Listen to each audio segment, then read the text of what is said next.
So here we have two senior congressmen at war with each other. The rift within the party is out in the open. Former Karnataka governor and former law minister Hansraj Bharadwaj has trained his guns at P. Chidambaram. In fact, even going to the extent of saying that if Mr. Chidambaram would have defended his treasury, then the 2G scam wouldn't have happened at all. Let's listen in first to what Hansraj Bharadwaj said. लेकिन sir अगर हम चिदम्बरम की बात करें, बहुत ही नजदीकी थे, क्या लगता है उनके विषय में क्या कहना है? वो तो कभी कांग्रेसी था ही नहीं। बताओ कब था वो कांग्रेसी? वो तो पार्टी बदलता रहा है और फाइनेंस मिनिस्टर बनने के लिए हमेशा हर आदमी इसको आगे करते थे। जबकि डॉक्टर मनमोहन सिंह सर्वश्रेष्ठ फाइनेंस मिनिस्टर थे इस देश के, नरसिम्हा राव की गवर्नमेंट में। मैं उनके साथ भी मंत्री था। चिदम्बरम को वो अपनी भाषा और एजुकेशन के आधार पर सब ब्रोबीट करता दो लोगों को, और हमने तो उसका हर जगह हम देखा उसका परफॉर्मेंस। 2G में पूरी जिम्मेवारी उसकी है। अगर वो सही फाइनेंस मिनिस्टर सही अपनी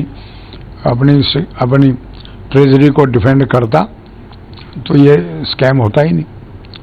और ये तो कोर्ट ने करा है, उसकी वजह से। पहले तो ये कह रहे थे कुछ हुआ ही नहीं, तो अब ये कहना कि प्राइम मिनिस्टर जिम्मेवार है, ये सरासर गलत है।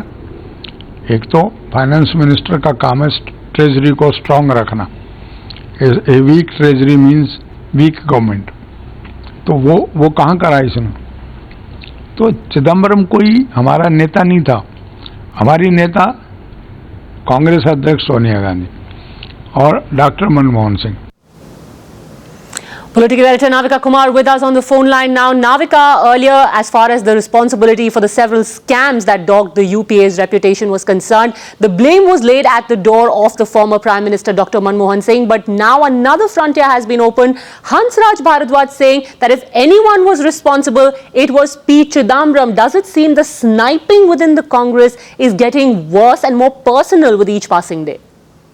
That's right. In fact, first it was Chidambaram's son, Karti Chidambaram, who talked about the high command culture in the Congress party. And then it was Chidambaram who actually blamed the 2G scam on the Prime Minister and saying that he was responsible for the 2G scam.